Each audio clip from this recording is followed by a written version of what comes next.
The impossible conversation. In a post-truth world, we need a safe place to have conversations about things that really matter. In the business-as-usual world, we just can't talk about the insanity that's now called normal. And we don't talk about our core disconnection from the web of life. The impossible conversation, where we can come together to fully feel what we're going through and discern the sober reality of the world around us.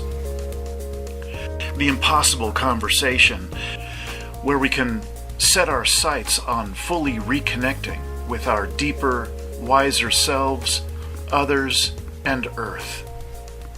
The impossible conversation, where thought and activist leaders can explore new ways of being in the face of our global predicaments.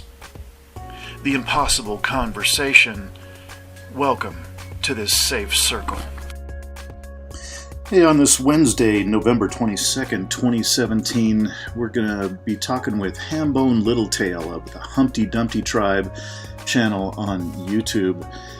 And for those of you who know him, I think we go pretty deep into Hambone's heart in this one, and for me, that's a great place to visit. And for those of you who don't know Hambone yet, well, put on your seatbelts. This is going to be a great interview. He is a tremendous guy. So sit back and relax and enjoy. All right. We are ready for the next episode of the Impossible Conversation podcast. And it is with great glee that I'm happy to introduce Hambone Littletail, proprietor of a YouTube channel with a few thousand viewers, listeners, and Hambone, a self-proclaimed prophet of the end times, and really all he is a bodyguard to his loving companion Sancho Panza, his incredibly wonderful dog. Hambone, I want to first welcome you, so welcome. Well, thank you very much, and it is a great honor to be here. Finally. Yeah. I was wondering when we were going to have this impossible conversation, so thank you very much. I am very honored to be talking to this man, another guardian of the doomosphere. Yeah. Well, I'm hoping this is going to be interesting for you and me as well as anyone else who stumbles into it. And why I'm saying it that way is that, you in particular have had, more than 5,000 episodes of your particular shtick, and you do it remarkably well and incredibly often. And I imagine that can start to wear on a person. It can start to be like even the most extreme news can be normalized. And at least that's what it is for me at my tiny, by comparison, scale. How is it for you? Does it start to wear on your ass after a while? Oh, well, obviously, brother. To spend as much time as I do down here, it's clearly, but I just don't know what else to do with the information other than I put it out there for anyone who, for whatever reason, anyone who's ready to have this conversation, and it's getting harder to ignore. As I say, I spend a whole lot of my time just reading the mainstream media news to people. With my own special brand of reading it, that you don't have to be down in the doomosphere. You simply open up the mainstream media news, especially if you go over to the science pages, and there you go. And I'm putting it out there for anyone who wants to, for whatever reason, is interested in what I think is the most fascinating story on the planet, which is the collapse of the planet. Absolutely. So for those folks who don't know you, Hambone, let me just say a few words. So I stumbled into you about a year or more ago, and just was thrilled to see your kind of relaxed performance artist style. You know, you're obviously a man with your wits about you and have, you know, successful chapters of life that you've come from and into this now. It looks an awful lot to me like you're a man of service now. And this kind of odd-looking service is to be this performance artist who reads from the mainstream press or from other authors and so on, ranging back, you know, a long time, some long-standing authors. Yeah. Where the input of all those different types has something to do with what we're facing now. And you do that with your own sense of humor and your own journalistic style, which is very present. By the way, folks should know Hambone Littletail is a man of some substantial education that has prepared him to do this kind of odd work that he's now doing, which is to bring us these updates and these synopses and analysis of what the heck we're facing, which indeed looks to be the existential downward slide of not only humanity, but way too many other species and too much of Earth habitat. So I have found that valuable. I am imagining that the more than 4,000 people you've got on, you know, subscribe to your YouTube channel find it valuable. I'm wondering if you could speak about where you are now, where this. I think you said 8 years you've been doing this. The official start date of what I'm doing would be January 5th, 2009. And my real estate license expired on December 31st, 2008, and I took 5 days off between being a clueless fucking moron real estate agent and house flipper of foreclosures. Took 5 days off, and then came out of my cocoon on January 5th, 2009. So for the first 2 years, Humpty Dumpty Tribe was a written blog called Chicken Little Society. And after a couple of years of getting deeper into this rabbit hole, I determined that Chicken Little was way, way too optimistic. The sky is not falling. The sky fell probably back in about 1970.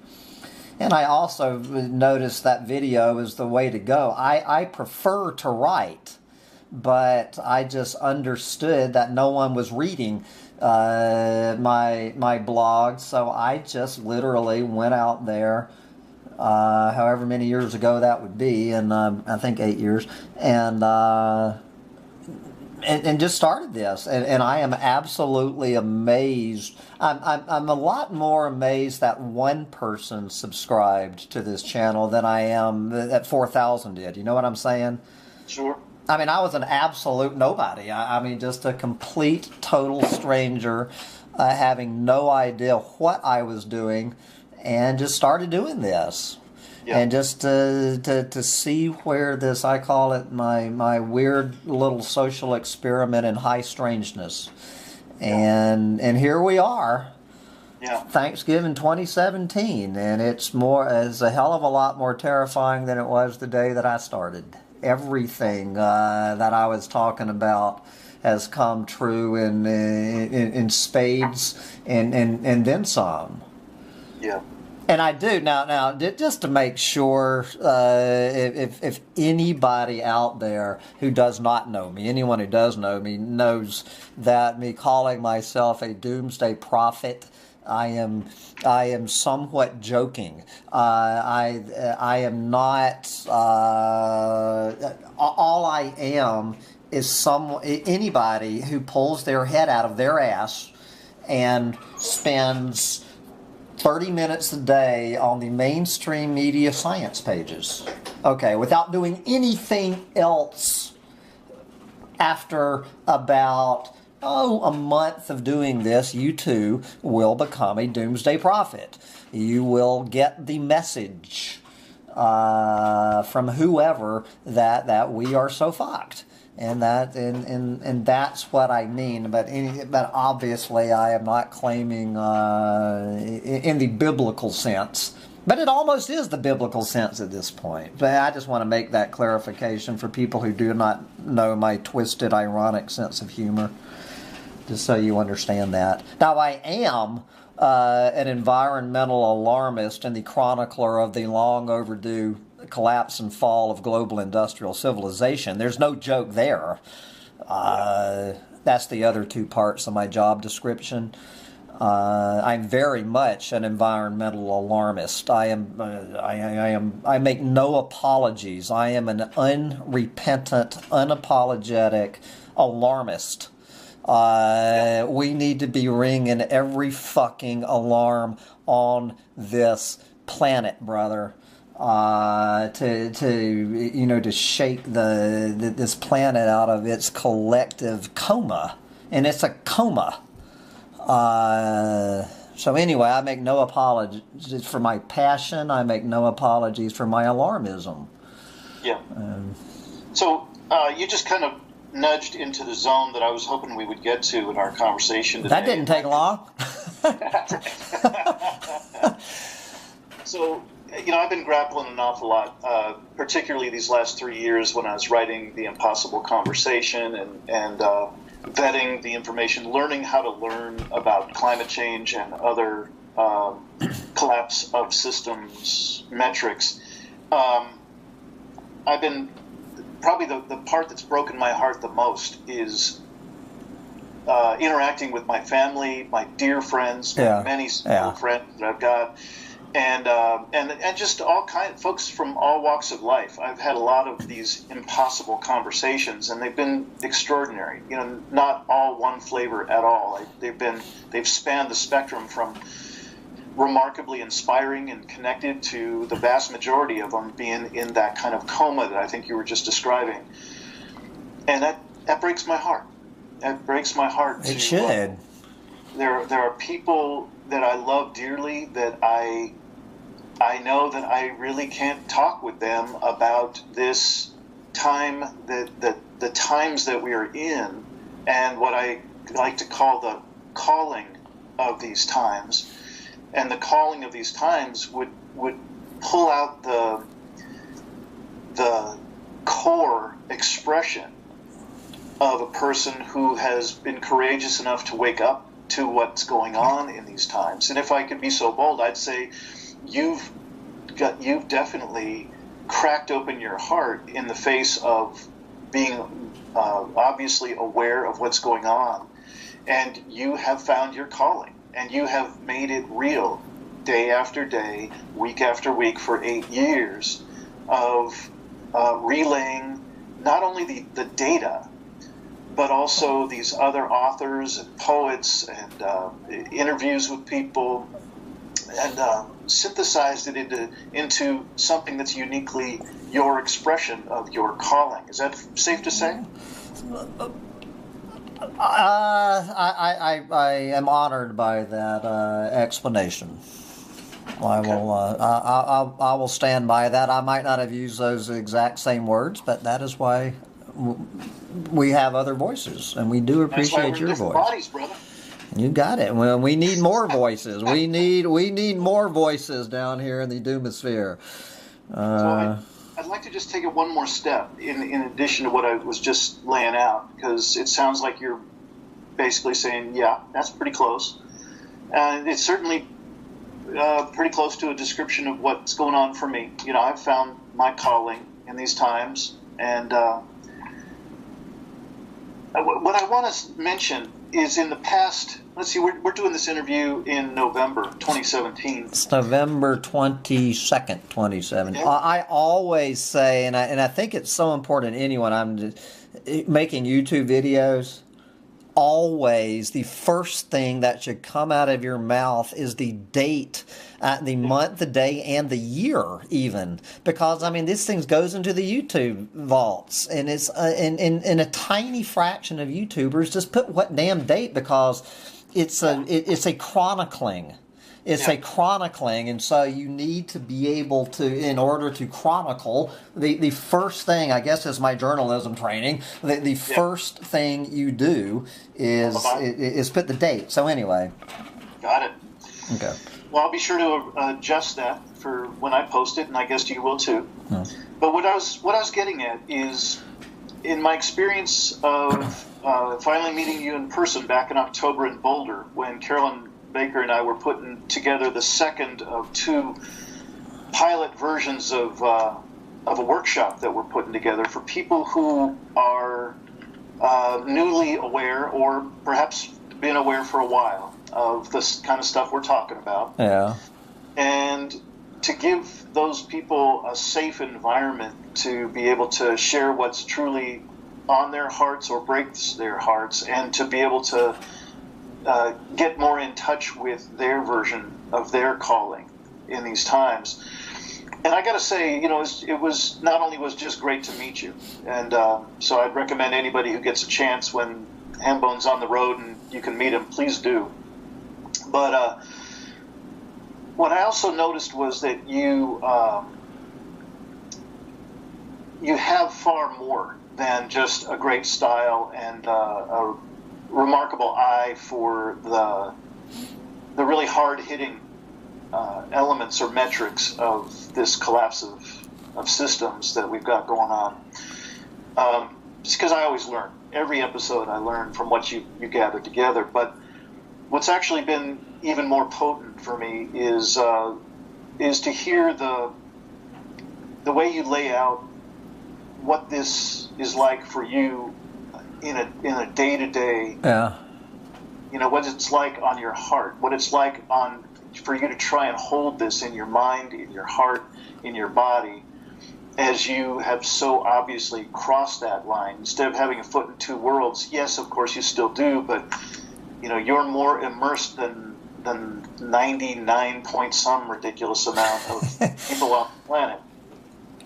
So I just want to acknowledge that it's been very different since October for me to listen to a few of your episodes, especially the ones where you let yourself get moved. You let yourself crack your heart open in a beautiful way.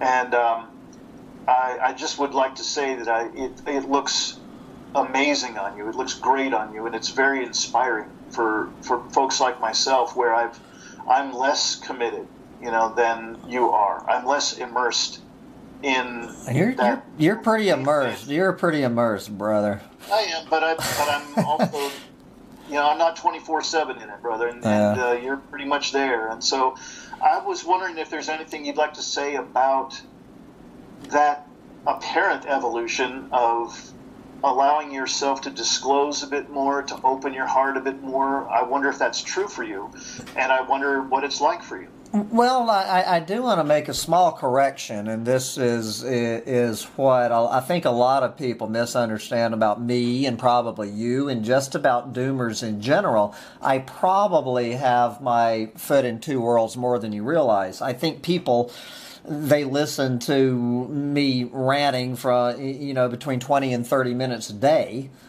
and they think for the next 23 and a half hours, that I'm floundering around, being Don Quixote tilting at wind turbines with my little sidekick. And it's really not all, so you might be giving me too much credit. You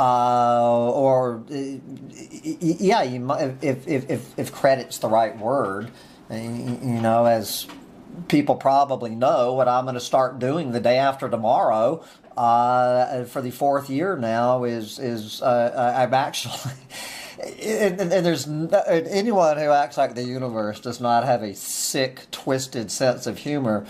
What I am is the Christmas tree. Now, I was promoted last year to the lot manager for the Christmas tree lot for the Austin Optimist Club.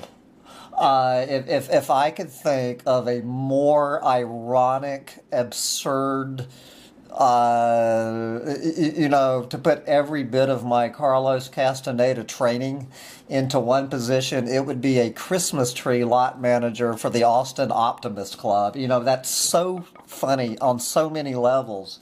So I want people to understand, that I'm still out there hawking Christmas trees. Come buy one for me. I'm driving around this gas sucking truck all over the country. I probably put more miles on this truck in the year 2017 than any year in my life. So do understand, and just more generally about the doomer community, I think that non-doomers, I don't know what they think we do with our lives. When we get together, do they think we just sit around and moan and groan, you know what I'm saying, and try to outdo each other on who's got the biggest story of how fucked we are today over here? It's not that at all. That you can carry this information that we're carrying, I mean, in our brains, and more importantly in our hearts, and look at this absolute existential horror. And let's use the word. I mean, Conrad used it 100 years ago. It is the horror of what is unfolding on this planet.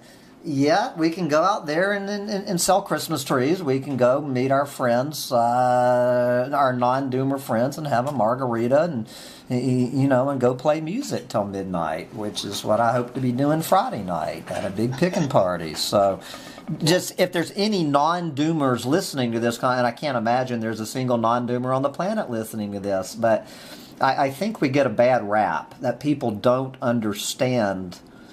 I think one of the reasons that non-doomers are so terrified of accepting this information is because they think they're going to turn into one of those people.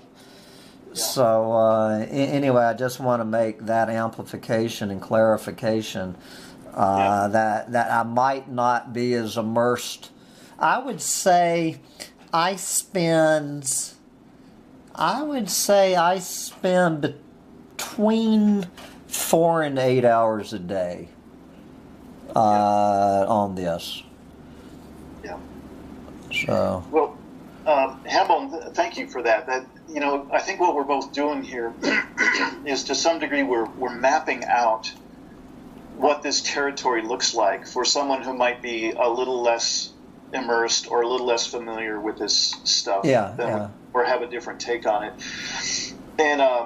And so I appreciate what you just said, and I'm clear, and I'm not surprised by what you just said. And I think what I'm talking about is that next kind of edge or dimension of the map, if you will. It hasn't been drawn out quite as clearly as what you just were describing. And every once in a while you talk about some Carlos Castaneda concepts that you've done your best to kind of integrate into your life. One another, controlled folly and petty tyrant and so on.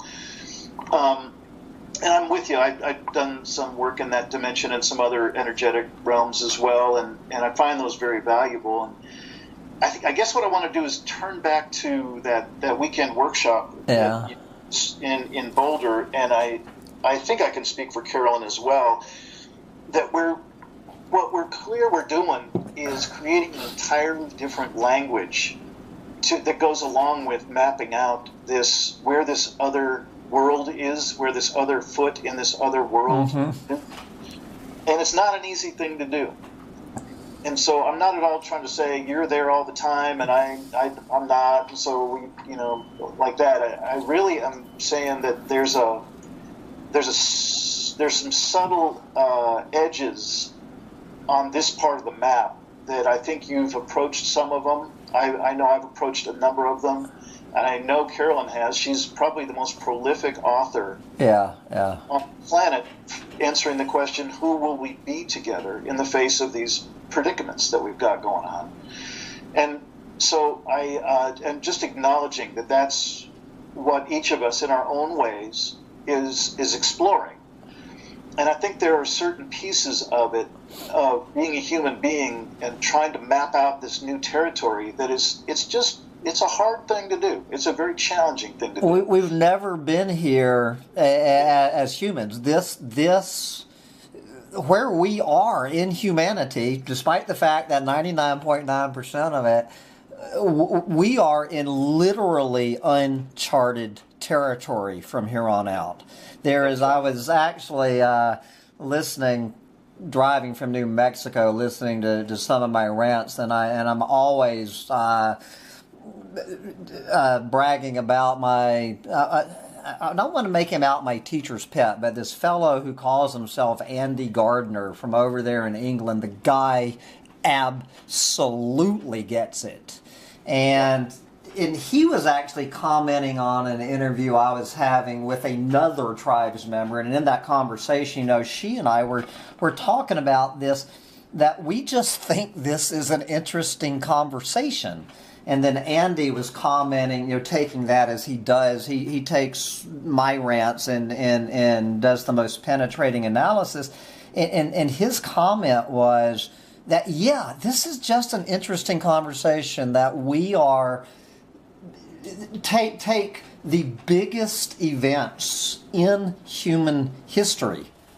I'm talking about, brother, we are right up there with the invention of fire, the invention of agriculture. He was saying, imagine the collapse of the Roman Empire and multiply it times 1 million. In our faces every day, we are living the single greatest, and when I say greatest, I don't mean tragically greatest event in the history of our species, and 99.9% of this planet is completely unaware of this.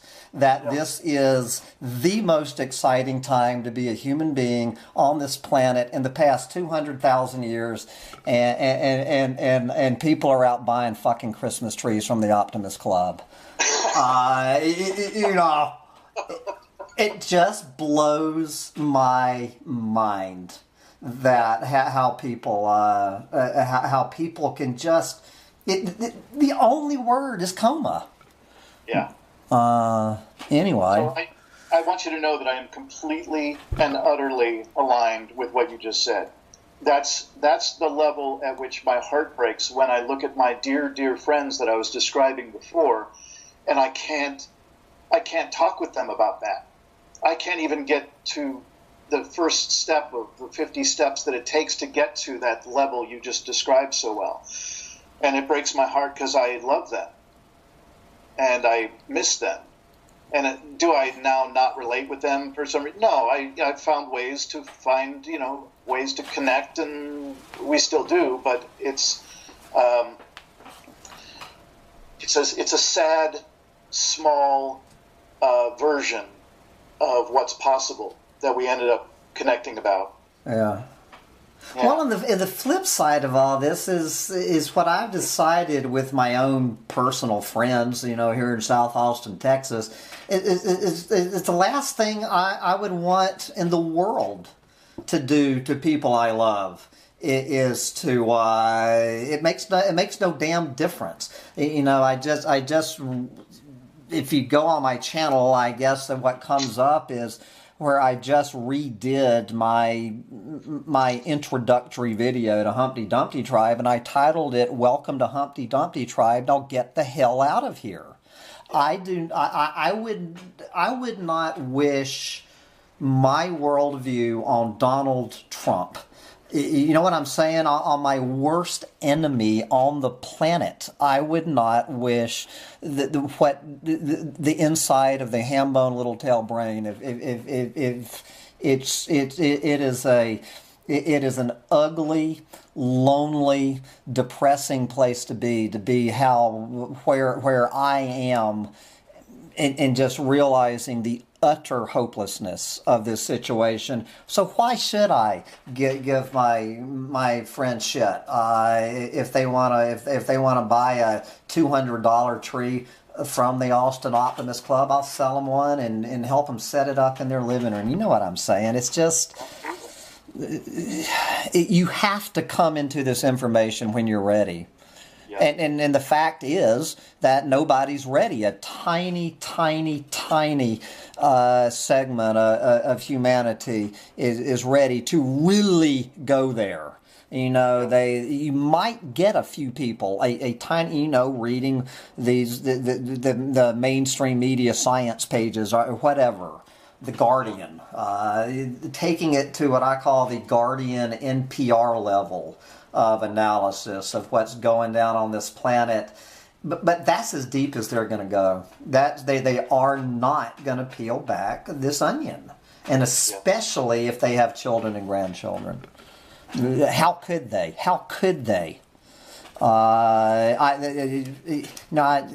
Just imagine what I would sound like, brother, if I had children. Yeah.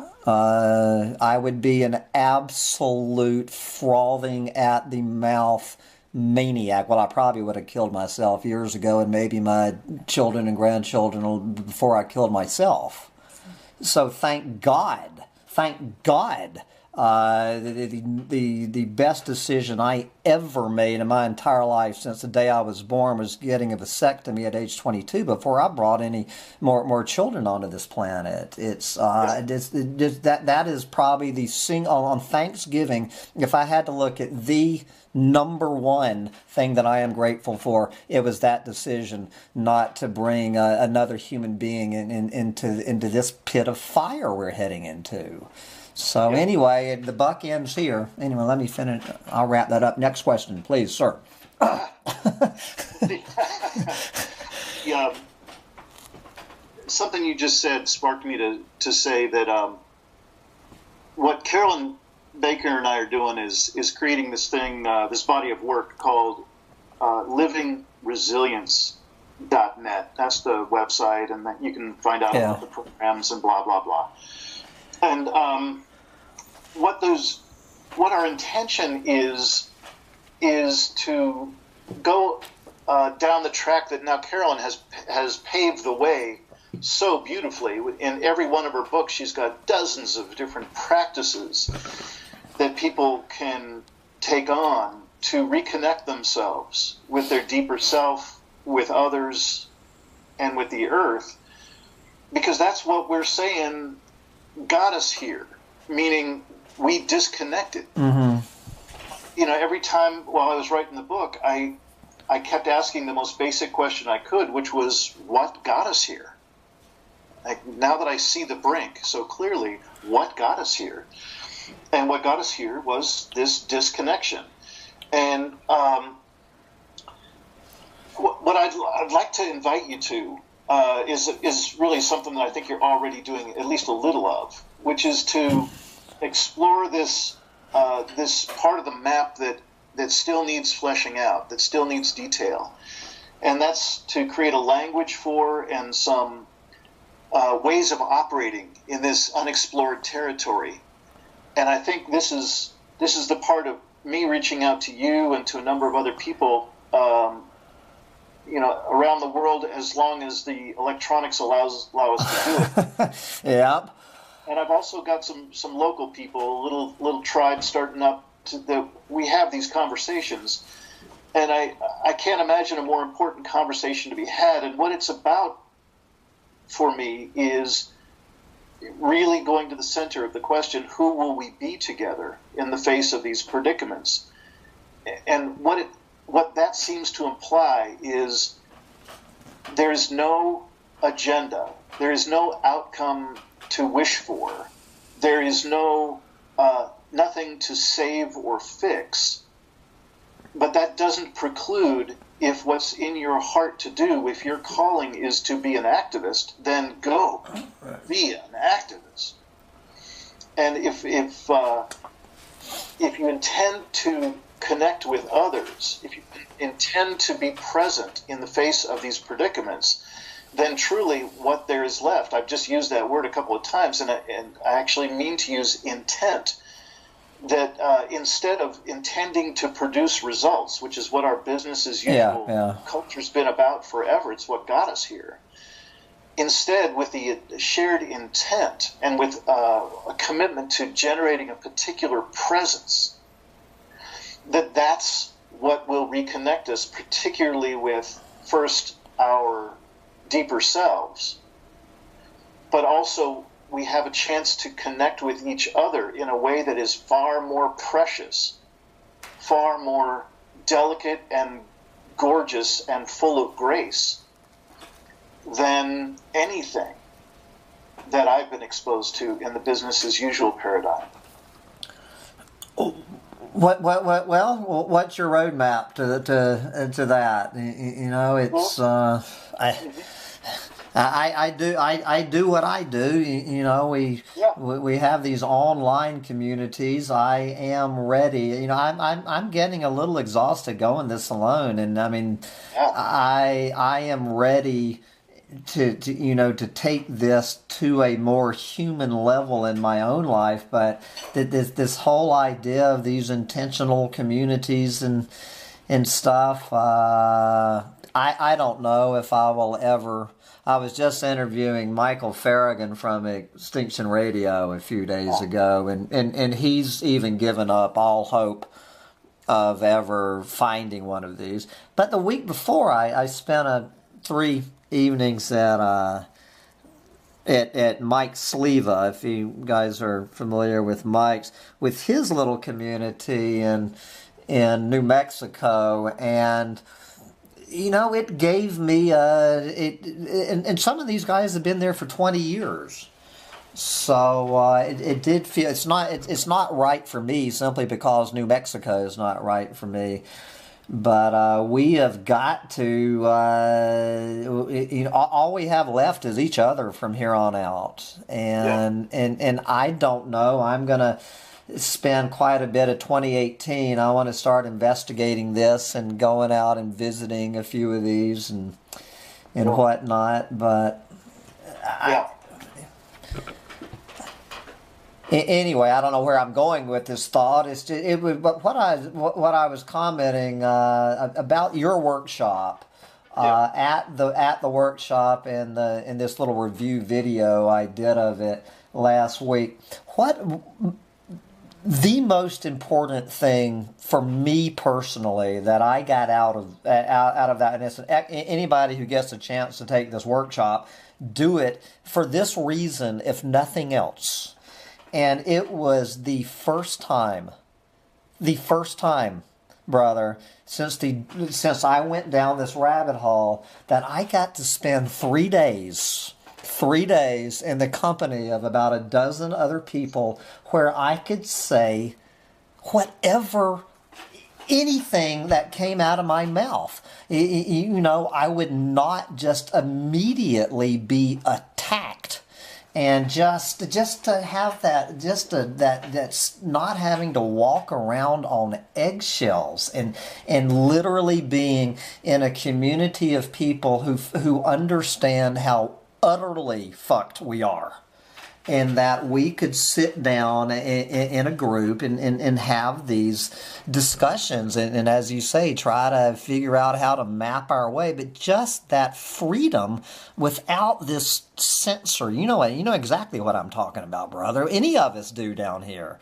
This edit button or from inside, or this big censor that we don't have some whatever from some advertising firm just wanting to squash us for being able to voice what we understand, and that is so important. I didn't realize how important that was until I was actually in a room with you and Carolyn and a dozen other people where I could talk like this without having a bunch of fucking trolls coming on, trying to slap me down. So anyway, I do appreciate you bringing me that, you and Carolyn bringing me that opportunity, and that was the number one thing that I took out of there, telling me that I want to feel like this more in my future. Right. And so whatever I can do and whatever any of us can do, we need to be doing it. But I don't really know, so we split up. So we were together for 3 days, and then we all, we all just exploded again off into our, ricocheting around the country. And on Monday morning, we were back in our lives and, going about our lives. Yeah. So. Well, thank you for laying that out. I appreciate hearing about that. And, where I'm personally headed, Carolyn and I have been talking about this a lot. We basically are designing these workshops to be the kind of experience and support that we wished we had when we got exposed to this notion of the brinks and the predicaments and collapse of systems that we're talking about. And for me personally, I've had some very good experiences in intentional communities for years, and it's rare. It's rare as hen's teeth, and it's something that I don't think but a tiny, tiny fraction of a percent of people will ever experience. So if not that, then what, says my little pea brain. And so what we're designing into this year, when we put together the stuff that we want to offer, Carolyn and I, we're going to be really beefing up that the part of the body of work about reconnecting with other people. Yeah. We'll be doing all three to some degree, meaning the reconnecting with our deeper selves, reconnecting with the earth. But what you're talking about right now, and I think what is going to be our first priority is going to be the reconnection with others. And I get a sense that there is the next level of kind of building out our skill set and our capacity to be with each other, whether it's, if we're lucky enough to do that live in the neighborhood where we live, or if we have to do something online. I've had a remarkable amount of success in both, in kind of experimental rounds that we've been doing. And I'm very excited to be able to offer some amount of coaching and guidance about that, and really in seminar fashion, because we certainly are not inventing the wheel here. I'm looking forward to getting schooled by people who have their own successful pockets of this going on around the world. Yeah.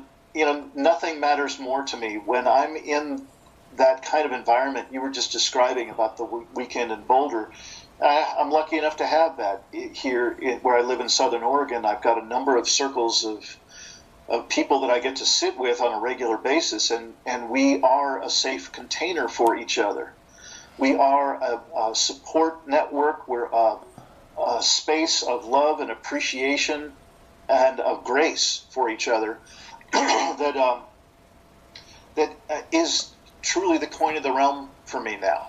Obviously money is not going to be worth a damn thing very soon, and so many pieces of what we've been trained, what I've been trained my whole life, I'm supposed to value and seek after in all my adult expressions. None of that means a damn thing.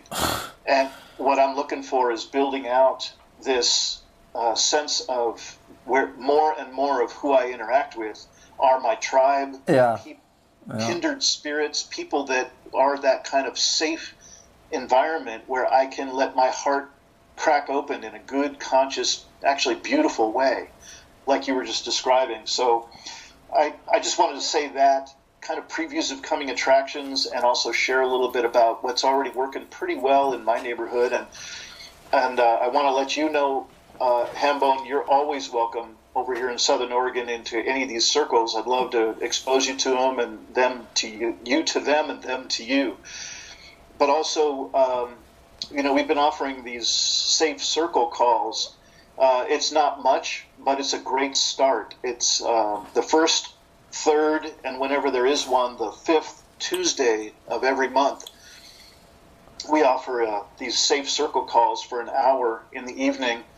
And if that sounds of interest, it's a no-cost thing, and there's no obligation to show up. Yeah. But if that sounds of interest to anyone who's listening to this podcast, you can reach me at safecircle@gmail.com, and just let me know that you would like to be included on the invitation list, which the invitation would come in the form of an email a couple of days before each of those Tuesdays I was describing.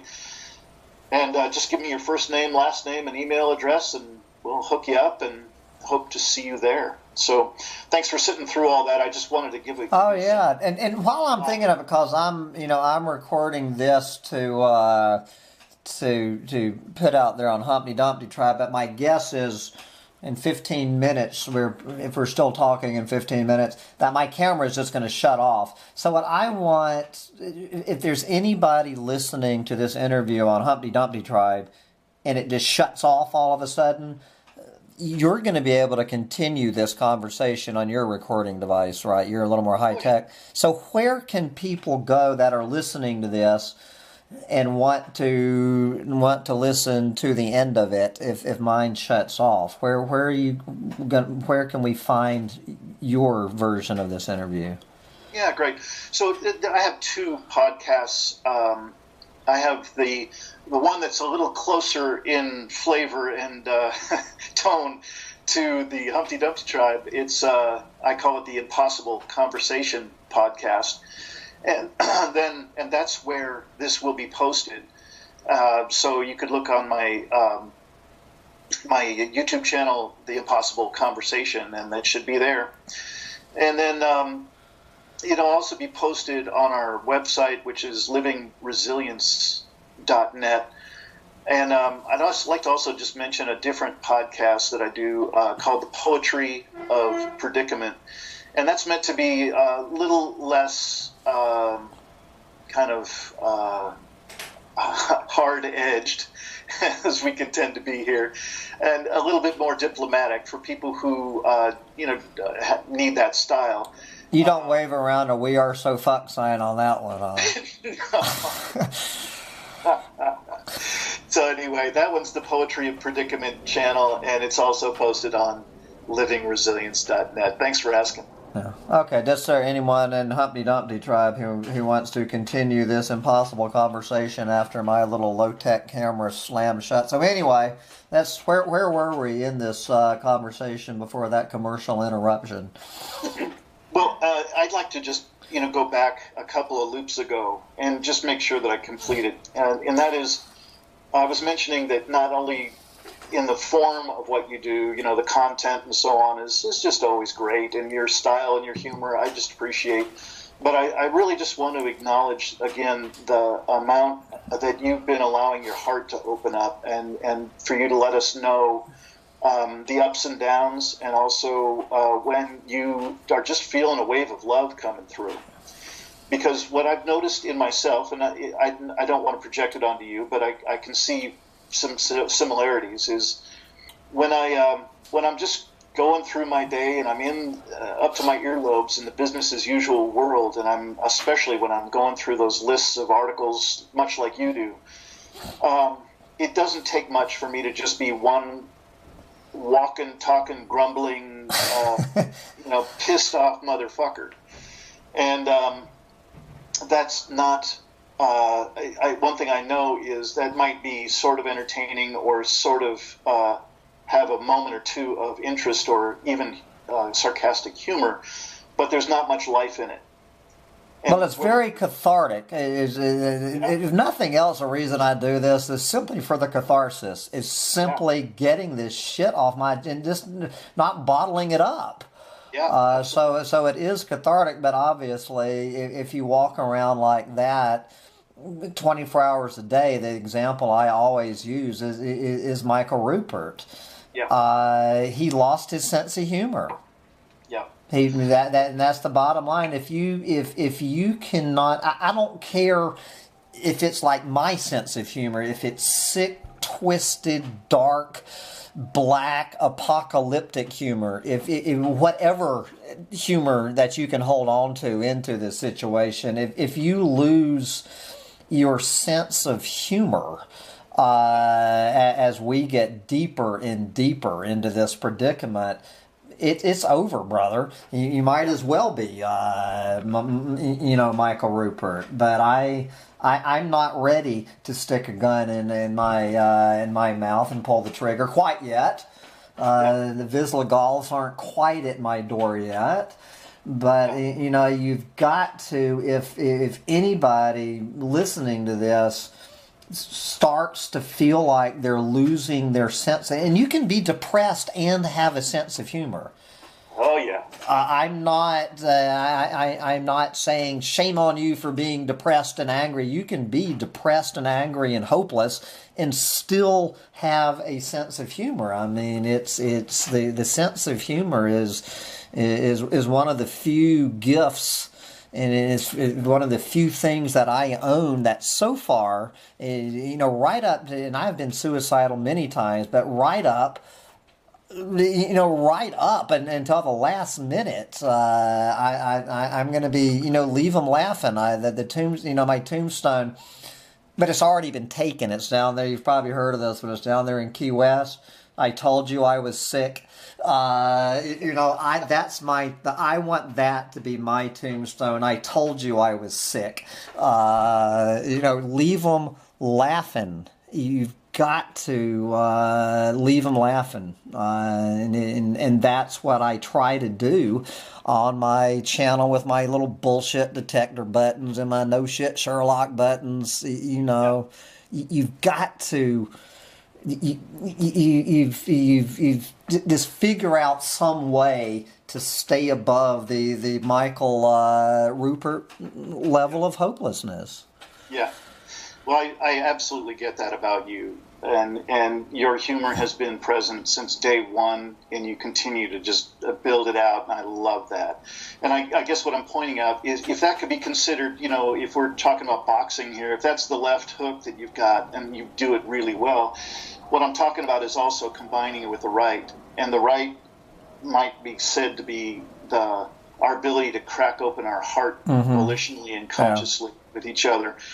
And I think that the two together are about as strong an inner toolkit as we have when we're facing the scale of predicament that you described so beautifully earlier on. I mean, this is the biggest event in human history by several orders of magnitude. And the only thing that I can see that stands a chance to match that scale is this combination of humor and the ability to be real, to be authentic with one's grief, to allow one's heart to crack open, because we really can only love that which we can grieve, and vice versa. We can only grieve that which we love, and if we get normalized to all the hell that is so easy to point out and see in our world, we will get further and further from that love. And I guess I'm getting down to, the bottom line of what I'm acknowledging you for is, in your sharing in the past couple of weeks, just a few there, you had one that was just kind of a false start 3-minute video in which you just literally choked up. And I want to let you know that meant a huge amount to me. And I think that made a huge difference in ways that I can't quite quantify right now, but I want you to know it's very, very important to see your disclosure, your sharing like that. It was heart-rending to me and wonderful. So thank you for that. Yeah, well, I rarely put my outtakes on there because one of the things I viciously defend on my channel, every one of my videos are first take. They are unscripted, unrehearsed, unedited. If I say it, it stays for the record. If I actually had one of my testicles hanging out of my shorts one time on my video. That's why someone was asking me why I never wear shorts on my videos.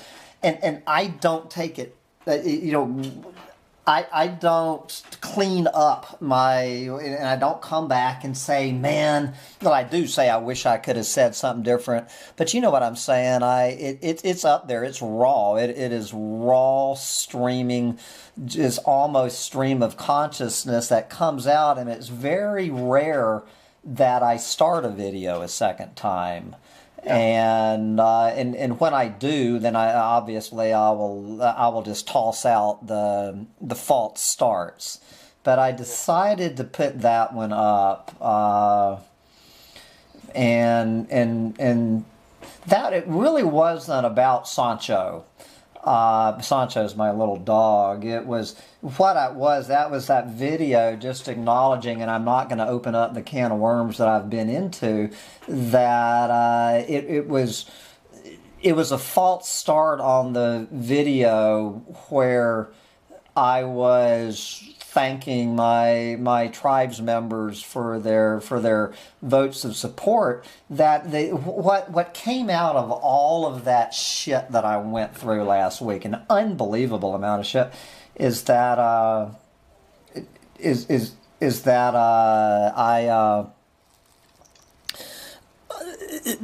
the flip side of it.